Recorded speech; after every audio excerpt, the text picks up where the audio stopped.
Since my freshman year, I've had a couple of professors just make sure that you really understand before we move on to the next topic, and I think that's really what I liked about it.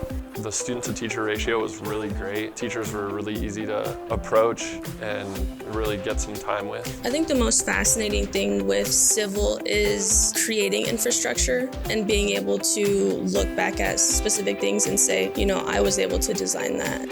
Faculty here, they were always willing to, sit down with you, explain it, and help you to understand and get through it. But with ETSE, I definitely feel that I'm not in a bubble.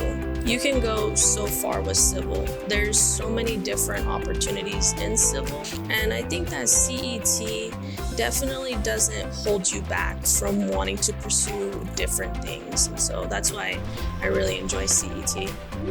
I think the building blocks that are in place from my time here at NMSU definitely help me day to day.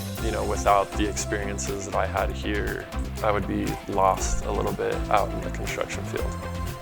This internship that I had this past summer really got me excited. It was with this infrastructure company called CUIT. They sent me to Denver, Colorado. I really like the fact that they can relocate you everywhere, so yeah. For anyone wanting to go into ETSE, I would definitely talk to the head of the department. I've seen him bring in students from high schools into some of our labs and kind of give them a better idea of what different kind of opportunities these specific majors can offer.